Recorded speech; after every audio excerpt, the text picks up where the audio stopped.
So good morning, everyone. Welcome to another Growers Coffee Break. Just for anyone who's on phone, this session is being recorded and will be posted to our website.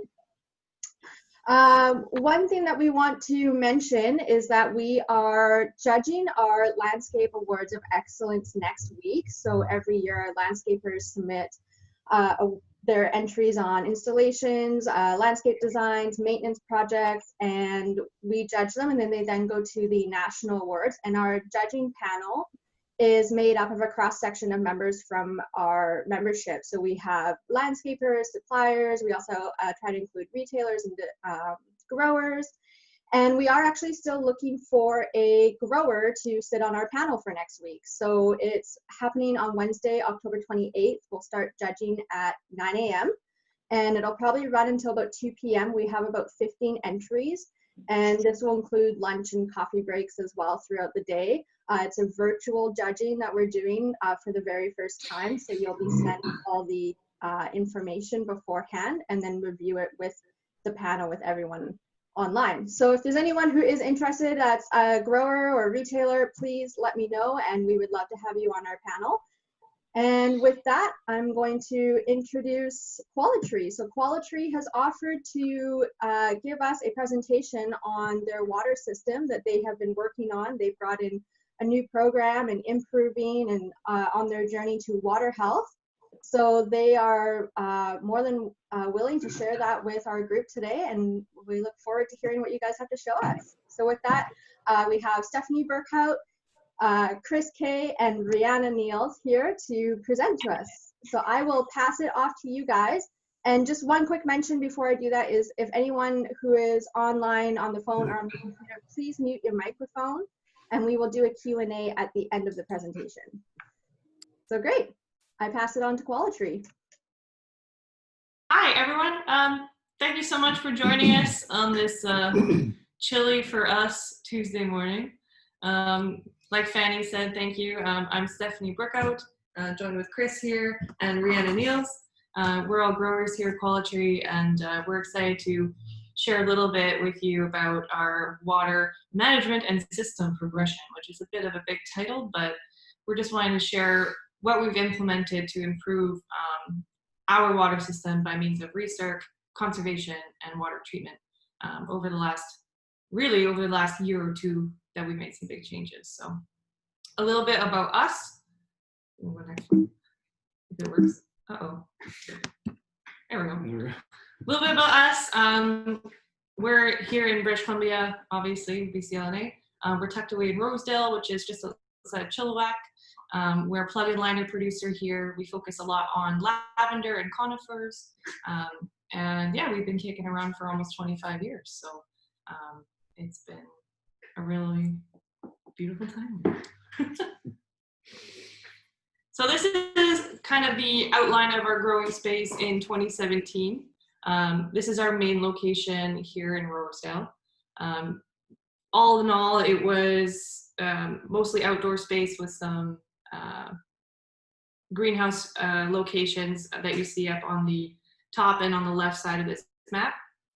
But it was a lot of outdoor space, and our greenhouse spaces were a little rudimentary. And if I could take this outline that you see here and actually split it up into the different scenarios that we had for water by means of the water source or how we're fertigating, so our fertilizer system for these different colored locations, we had 4 different scenarios. So it was definitely quirky to work with this water system, not very efficient, and we've made some big changes to go from that to where we are today.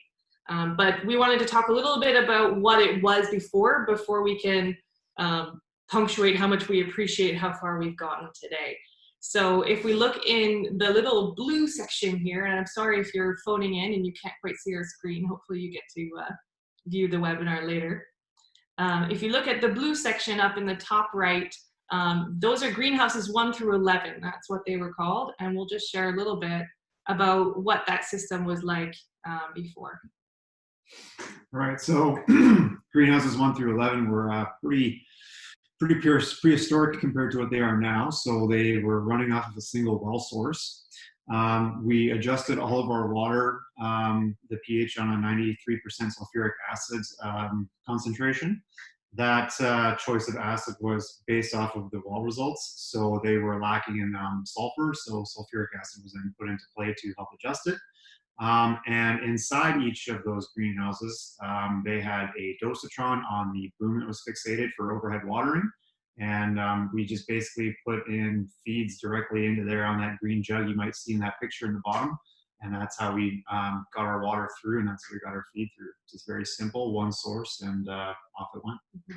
And in those green jugs, we were using just complete fertilizers. So we were using like 12-14 and things like that, just as a water soluble product. So we weren't using simples for this system at that point. So then moving on into this big green section here, this location was called Westfield, and Rihanna will speak to that a little bit here. Oh, is that right? Click the wrong thing here. Here we go. So the old fertilizer injection system was only used for Westfield. It was located in a corner of our lunchroom, our old lunchroom, which is now our grower office. It ran off a separate well and was pH adjusted with 93% sulfuric acid. The overhead irrigation in this field was and is still controlled by individual electric solenoids on each line through Algae system, making it a very maintenance heavy section as it ages due to all of the electric solenoids. We've got almost 150 in this area alone. So there's no recapture of used irrigation water here. This is the older section of the outdoor container fields. And fertilizer simples were mixed in totes in the lunchroom, and we used a AB fertilizer system to get a complete recipe out there. Yeah, I remember how it looked. It was pretty like rudimentary, shoved in the corner, and you know, we used the simples for this location, and then for greenhouse 1 through 11, we were using the complete liquid soluble stuff, and it was just, like I said, it was kind of a mishmash of how we were irrigating in different spaces. The next one we want to share was McGrath, which is this yellow greenhouse on the left side of the screen here, and that had its own system as well, a totally different well source. Chris, yeah, so the well source is the same as the rental beds, which will be coming up. It was very independent. It was actually located right in the maintenance shop that you can see in that bottom right picture there. This well was also a little bit different. As you can see, we went to phosphoric acid at 75% concentrate. Again, based off of well results, we were lacking in phosphorus in that water source, so the choice to go to phosphoric was obvious. And it used the same thing, overhead irrigation, both boom irrigation, so we had those on timers or on how many passes per distance on certain beds. And we had a few injectors. So you can see in the top left picture there that there's 3 totes. There was an A tank, and then there was a few B tanks, depending on what we were growing in that area.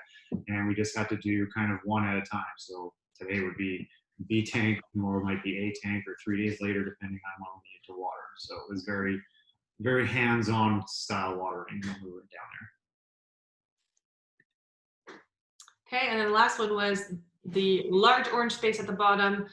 This is our finishing container yard, and it is dubbed the rental beds, but they're not rentals. At one point in time they were, but we've just affectionately kept the name rental beds. So Rihanna can speak to this. Yes, so the well source for the largest outdoor growing space was once again different than the other growing areas. pH control was a bit spotty, but we did use 93% sulfuric acid in this area as well. When I first started working at Qualitree in 2015, there was no feeding capabilities here, and we only clear water. Shortly after, we installed some garbage barrels and dosatrons out in the field on specific lines where we were growing smaller liners to get them the needed liquid feed. We mostly relied on top dress and incorporated controlled release fertilizer in this area, and we still do today, because we're mainly growing 1 or 2 gallon thuya and picea there, so they're a little more forgiving than some of the other crops that we grow. This area was and is still controlled by manual valves on each line, and there's no recapture of irrigation water here, as this is also one of the older sections of the nursery. Okay. So looking back at this map here, 2017, 4 different scenarios, 2 different sources, but 4 completely different ways of how we're irrigating and how we're fertigating. So we wanted to make some changes. So in 2018, if you look in the top right corner of the screen, there's 3 things I want to point out. The first is phase 1 of our new greenhouse. That's that big white square that's in the top right there. With that was a brand new glass greenhouse that we put up, as well as warehouse space. To the right of that, we have the air food outdoor field, and I'll talk to that very soon here. And in the top right, we have our new reservoir system. We'll talk about that very soon as well, but you can see there's 3 basins in there. So on this slide here, just a couple photos of that new greenhouse space on bottom. And then on the top picture here, this is the outdoor air food flooring. So the outdoor floor space, it recaptures the water from our overhead irrigation. And in the new greenhouse, we use ebb and flow flood floors that also recapture that water. And we'll talk about how we are capturing that and reusing it coming up. So recap, this was 2017 with the scenario. And as we moved into 2018 and had our reservoirs installed and we had the recapture floor, we changed it. So now it's streamlined into this. So while there are 2 different colors on this screen, I want to point out that this is all coming from one source water now at this point. So whereas before we had 2 wells that we were pulling off of, we are now only pulling off of 1, but we're handling that water in 2 different ways before we fertigate and irrigate with that. So the green blocks that you see here, from that same source, we are first handling that water into silos, and those silos are based in our new greenhouse in that warehouse space. And Chris can talk a little bit to how we have been using those silos. Right, so all these silos originally came from, we had them going outside into the reservoirs, but we have done some extra changes I'll talk about later, but essentially all the pH adjustment, EC is all done by our new irrigation unit. We have changed to sulfuric acid of 38% concentrate. The reason being that the equipment that we're using is a lot more sophisticated now, so a higher concentration of acid would actually cause a lot more damage to the equipment overall and cost us in the end. So lowering it to that percentage has actually proven to be effective. And the fertilizers are mixed in concentrated tanks, and those tanks then are filled via, we have Argus programming that tells when the silo needs to fill up, and it fills it with a designated feed. These originally had a 2-feed system and a clear water system in these silos. So imagine any one of those had 2 feeds and one was clear water. And that would supply our greenhouse primarily and all the way down to the graph location.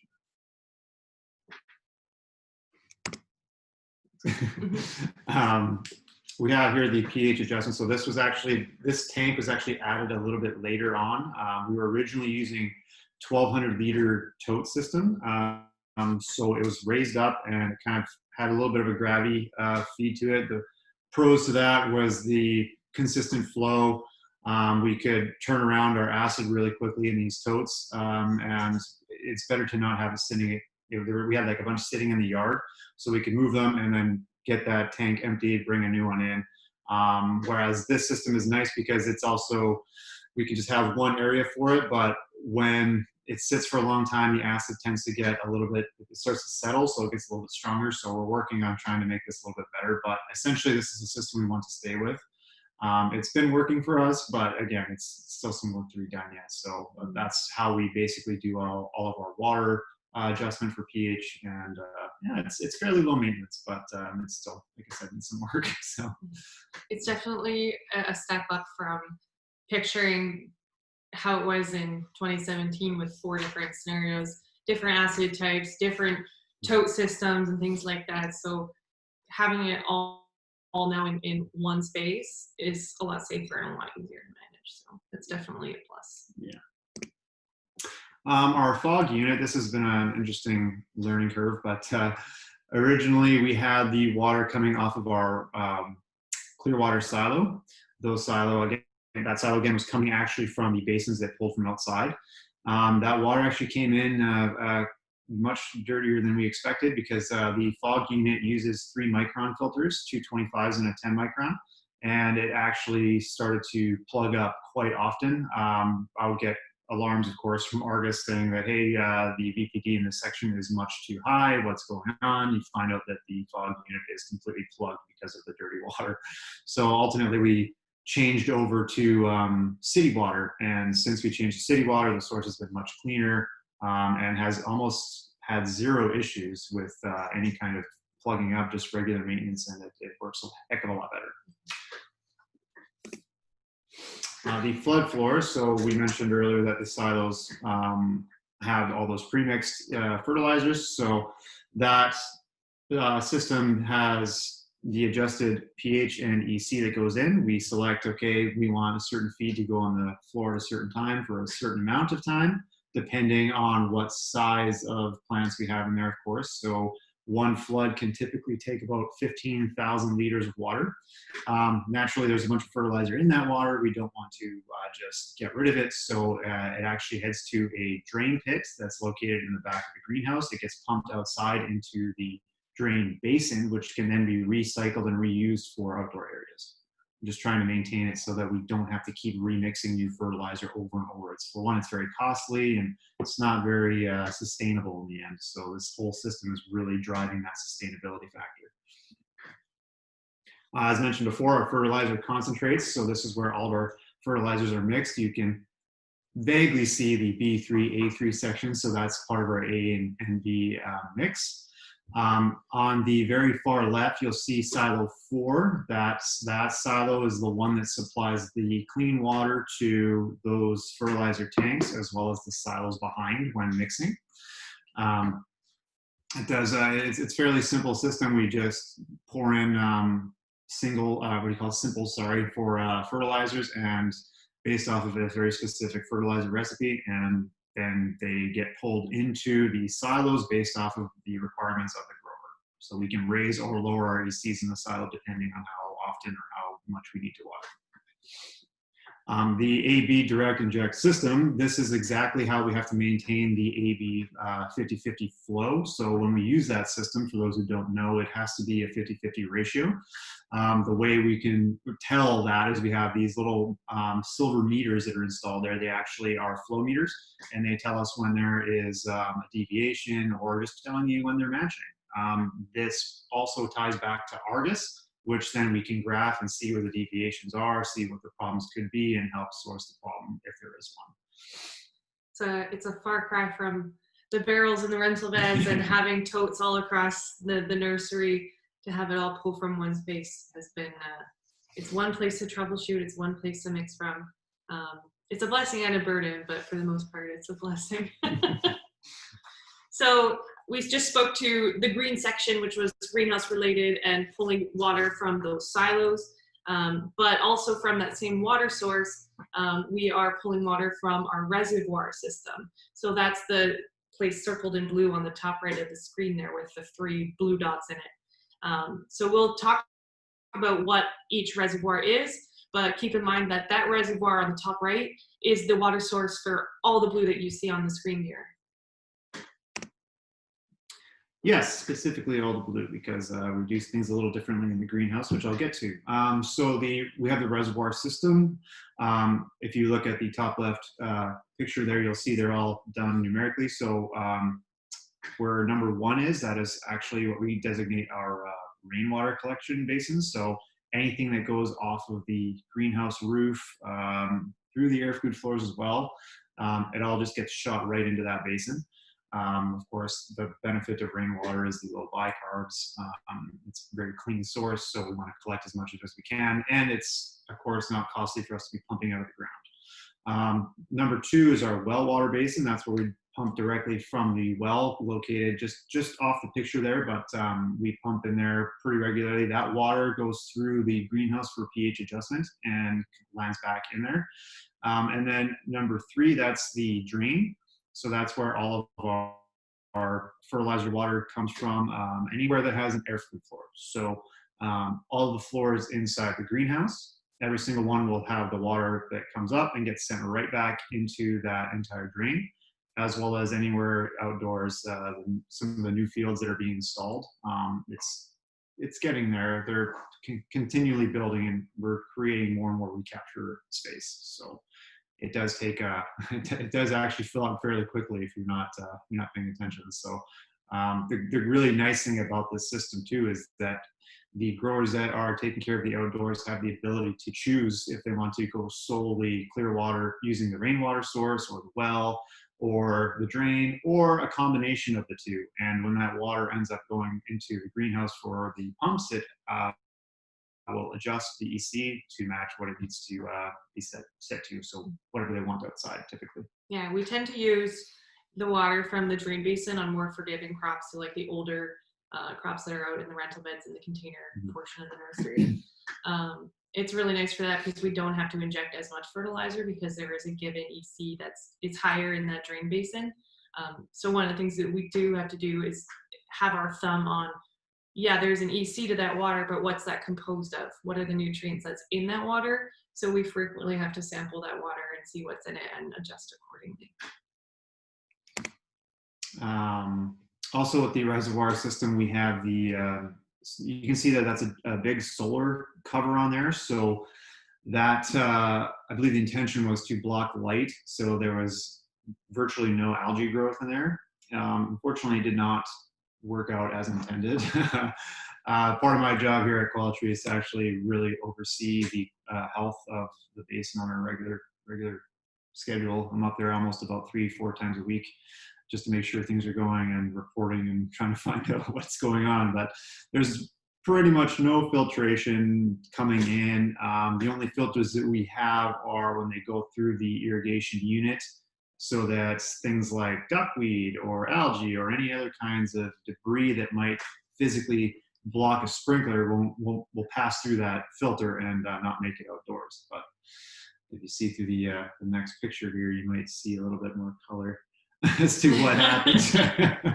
So we thought the solar cover would actually protect us from duckweed and algae. And as you can see on your left, there's only duckweed and algae there. So unfortunately, that did not be, or that was not an effective method. So we decided to pull the covers, and we basically completely drained that thing out and had to clean it. So of course, the duckweed is not necessarily the worst thing in the world. All that plant life is actually very good for clearing the water. But unfortunately, a lot of it dries to the side. It can die, go underneath and clog pumps, and ends up in our filters. So it hasn't been an easy journey yet. So recap, 2018 made these changes, streamlined to this scenario here. But like Chris mentioned, we had a lot of problems with the reservoir, especially with the duckweed and the algae. And we realized that the solar cover and filters that are at the pump level, it wasn't quite enough. So in 2019 and onward, we have made some more changes as well, including phase 2 of our new greenhouse, as well as additional recycled water outdoor space that you can see highlighted there in the blue. There's only more fields like that coming. So we realized that we did have to get quite serious with our water treatment, and we're still working on it. It's still a work in progress. But we started to address the issues that we had in the reservoir that Google Earth so beautifully shows in our green basin right there. So definitely we realized that changes had to happen. So there was a lot of different things that we evaluated because there's not a one size fits all for any nursery.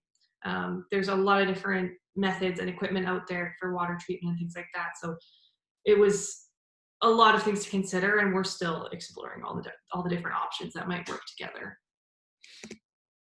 So we made some improvements to the reservoir, and Chris can speak to that. Yeah. So as Steph said, there's so many different things, and salesmen, they're all trying to tell you which product is best for your water or your nursery, and you have the due diligence to sit there and really figure out what you need to do and what is the best. So essentially the first thing we kind of went to here was discovering that how important dissolved oxygen was in our water.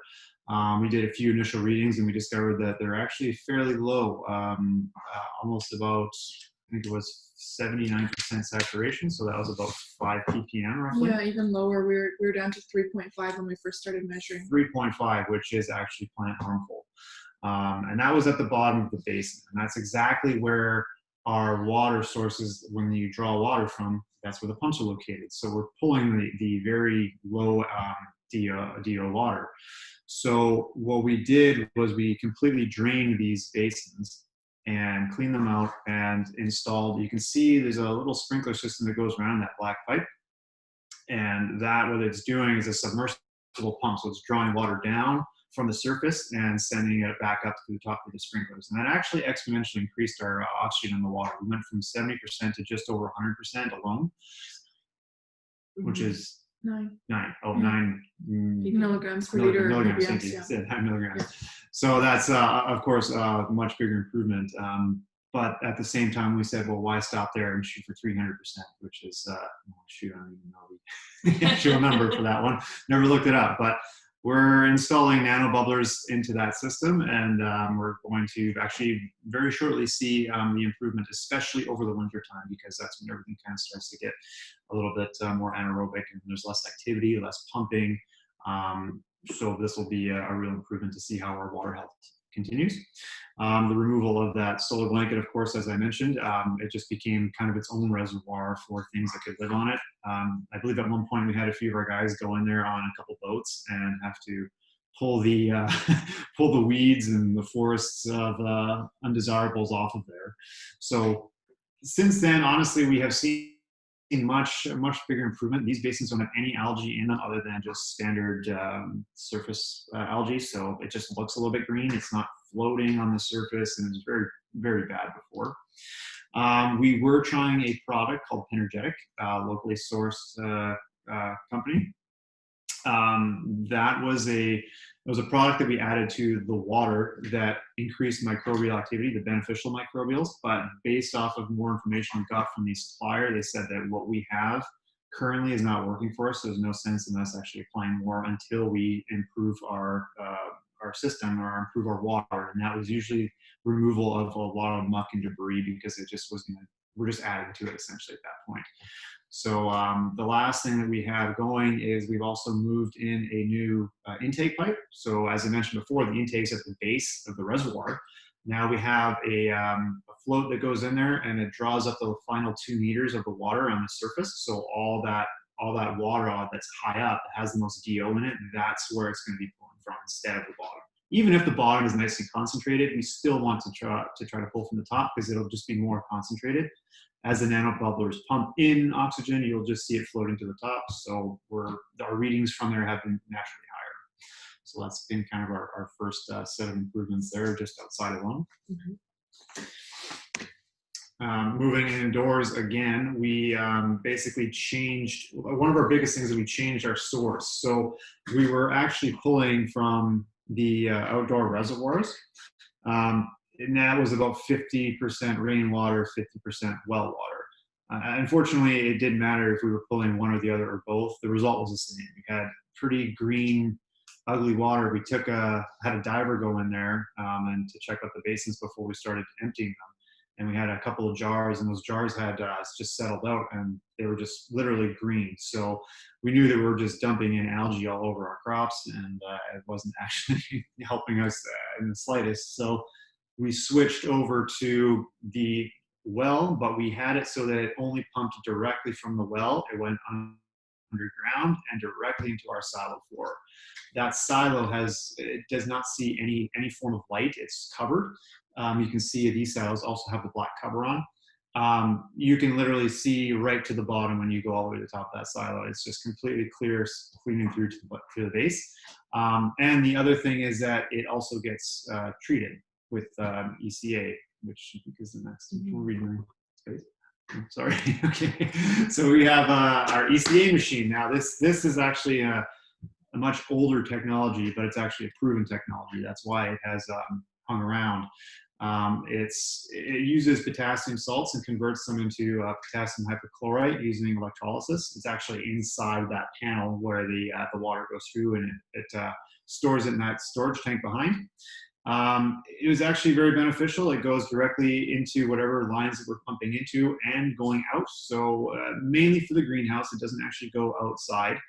There's no sense in disinfecting our water outside anyway, but the water inside the greenhouse, it gets up to about 4 ppm. We're targeting 2 to 4 at the end of the line. But interestingly enough, the first time we introduced this, the warning was there for the biofilms. We didn't really know what to expect exactly. But as we started introducing this ECA product to our lines, the biofilms that was inside all of those pipes started to break apart, and basically everything was just getting clogged everywhere. Greenhouses 8 through 11, I believe I had to pull the filters off almost every single day because of the amount of junk that got in. The Grath location also had it inside the greenhouse. It had it everywhere. We had to keep pulling filters and just keep cleaning it. Ever since we have continually done this, it has not become a problem. Our filters are rarely ever plugged up with algae.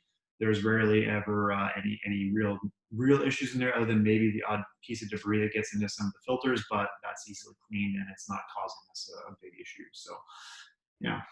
I just want to mention as well, we regularly do pathogen testing of our water, and since we've added the ECA system and changed the source from the outdoor basins to the well, we've not had any pathogens that were found in the water when doing lab analysis. So that was in those silos. So that's very beneficial, of course, when in a propagation environment and you're trying to keep things as clean as possible. Mm-hmm. Yeah, and this system has worked fairly well for us. It's we have a local supplier.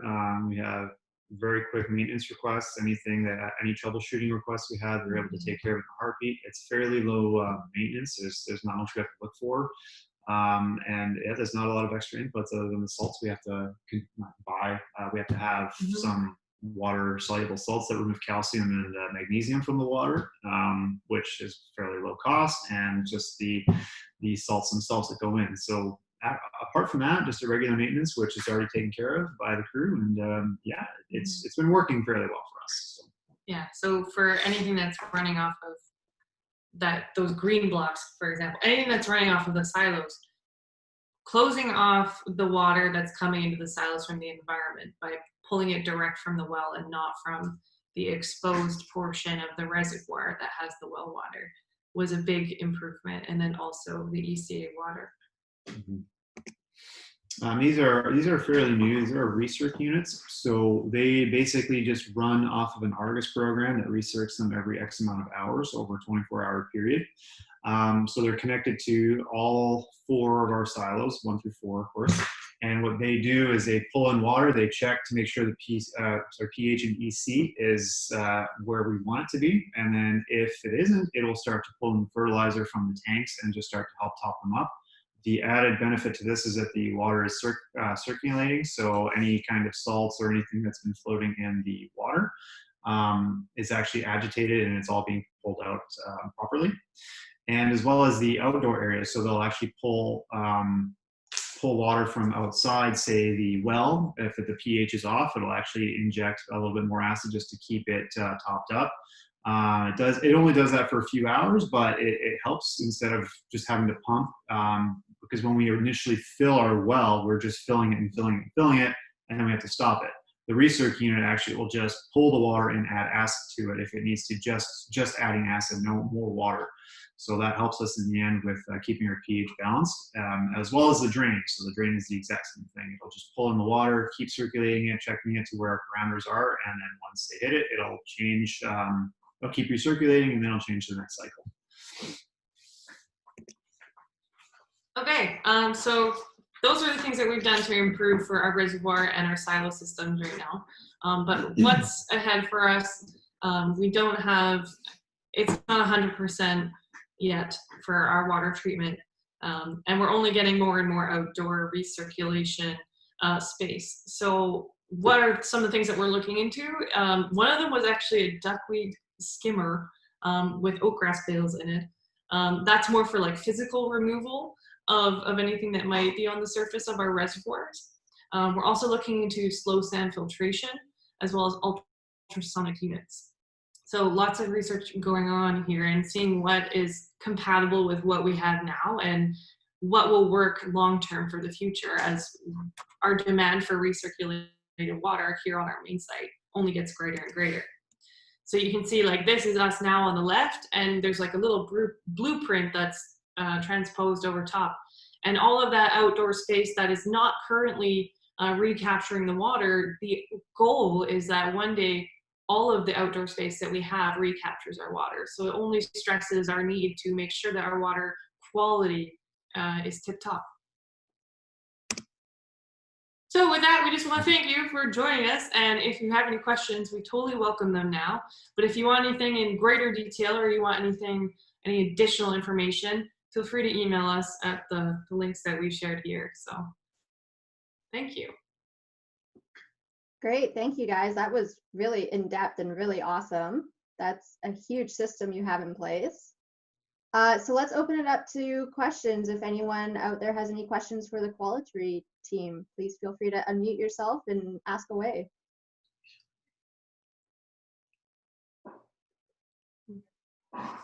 Don't be shy. I like questions.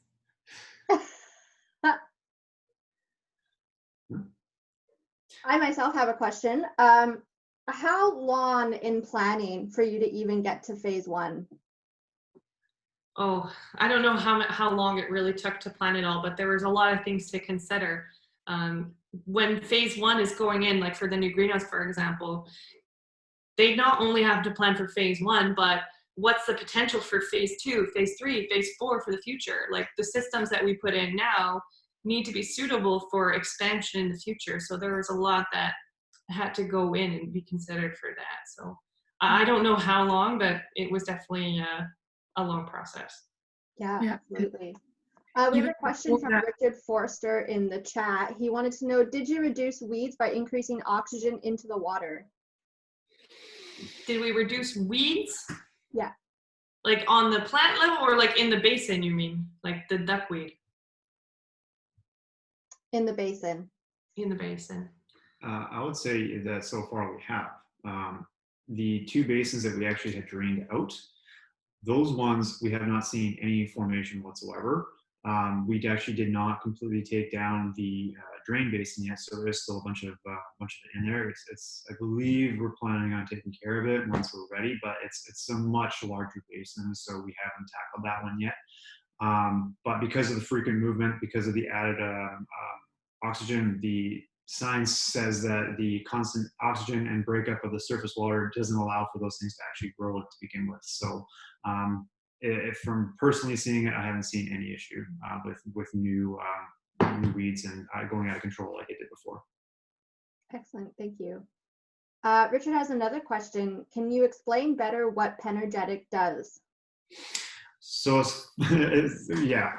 basically it's the carrier is like this, it's a meal product. Yeah. And what it does is it's a catalyst for beneficial microbials that are in the waterways. So the way we were doing it wasn't actually technically correct based off of talking to the experts, but it's basically just a food source for beneficial bacteria that allows those bacteria to grow and keep, I think it negates just the algae growth. Mm-hmm. That's all it really does, but we were just doing it incorrectly, so we stopped for now. Our basins were too dirty to begin with to make a difference, but the idea is that you take some water, gravel, sand from the river edge, or a nearby healthy water source, a natural water source.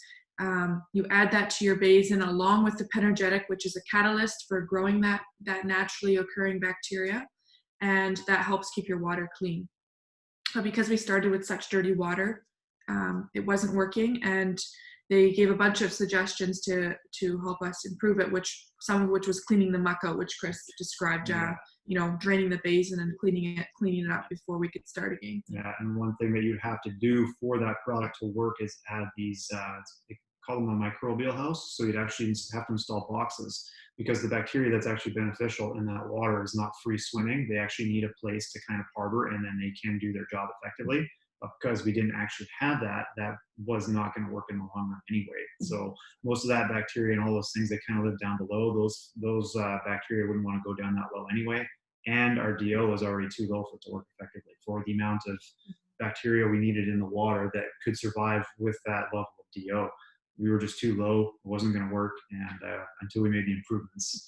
So it's not out of the woods yet, I would say. We still like to think we can try it and see how it's going to work, but we're not there yet. Yeah, we just needed to start with some other improvements first. And the energetic supplier, they're very helpful with looking at your water system and, you know, explaining what needs to be done in order to make it an effective water treatment.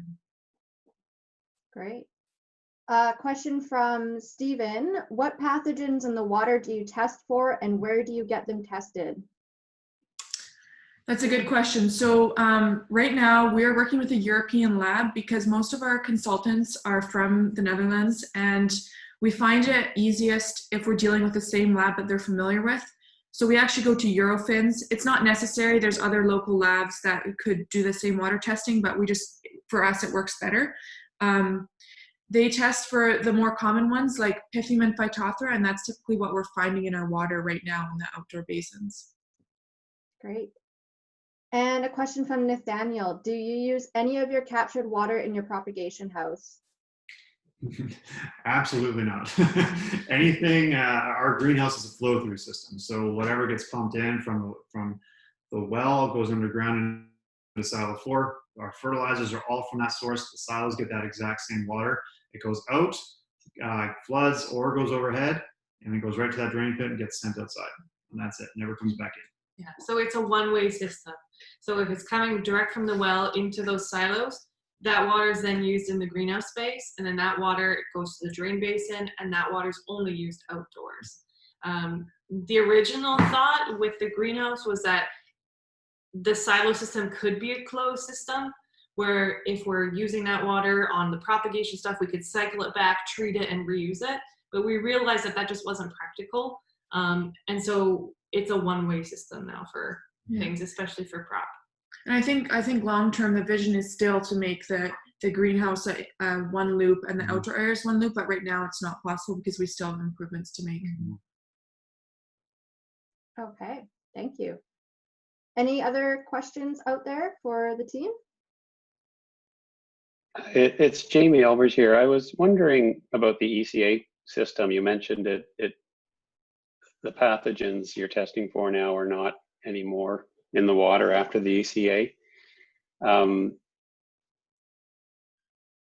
long has that been? Like, is it that effective that it removes all of the pathogens from the water? Yeah, if I can speak to that, Chris, you can correct me if I'm wrong, but I believe a big part of that as well was going from pulling our water from our silos from that reservoir, which was exposed to the outdoor air and may already have had pathogens looming, to going from pulling strictly from the well itself. So there was no exposure to that reservoir system. So I think that was like a big part of it. But the ECA is also a contributing factor to the water health in those silos. So I wouldn't say necessarily that it's exclusively because of ECA, but we have seen a lot of clean because of the ECA. We've seen even, we had like styrofoam trays that were lifting up some propagation trays. And in some of our spaces, they just went a beautiful white, and like a lot of things, a lot of algae on the floor and things like that, cleaning that up. So any kind of microbial concern that comes with algae is not necessarily a problem anymore if it's being cleaned up with the ECA.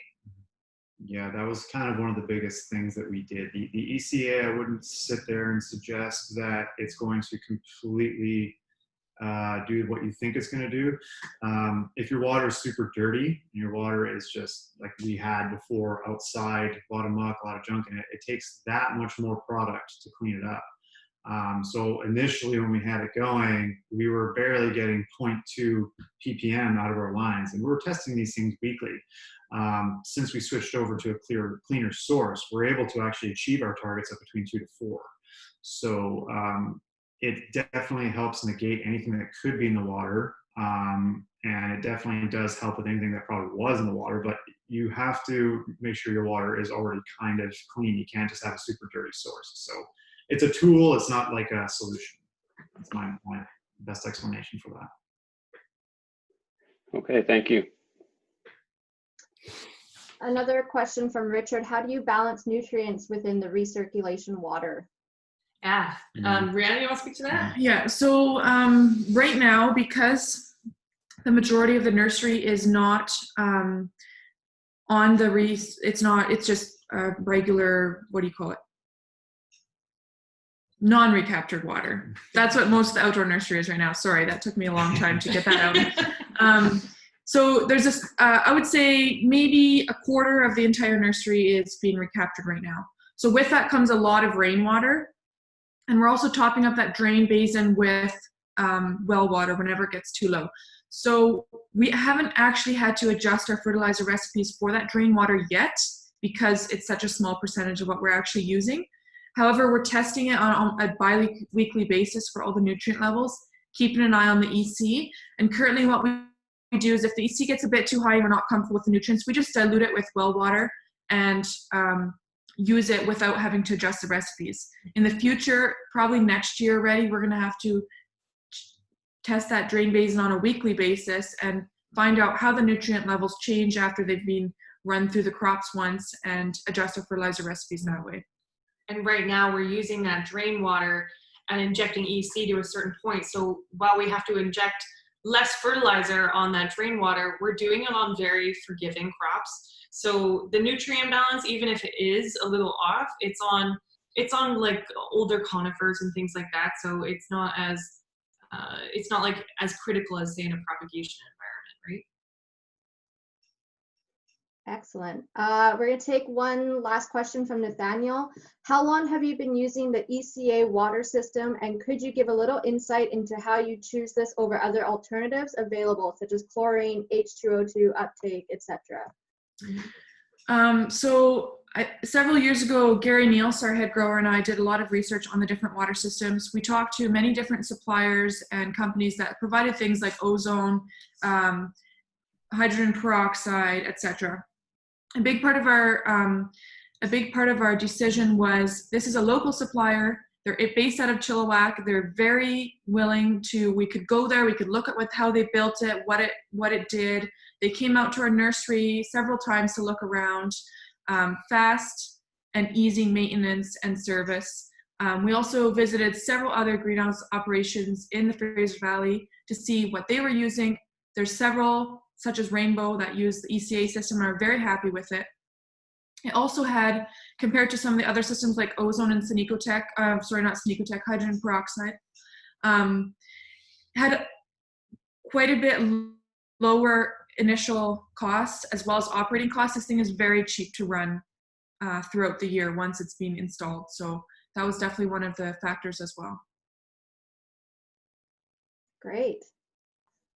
All right, I think we're hitting our max time here. So if there's any quick last comments or questions, just a couple of comments that came in through the chat. Nathaniel just wants to thank you for doing the presentation. Haiti says, great progress. You guys have really come a long way in your water journey. Like you said, it's not over. So yeah, thank you so much for coming on today and taking your time. And again, this will be up and recording. And Richard just has one last question about, is the Penergetic expensive? No, it's very cost effective if it works for you. Like that's one of the reasons we started with that, is because it's very cheap to add to your system. So for large volume. If he has questions about the supplier or anything else, he can just email me and I can send him what I know about it and the contacts I have for the supplier. Great. We welcome any questions. Feel free to email us questions or just comments. We're always looking to learn, and we're always looking to share what we know as well. So we love to collaborate. Excellent. Awesome. Thank you so much, everyone, for coming on today, and thank you to the Qualitree team. See you. Thank you. Everyone has a great morning. Thank you. Bye.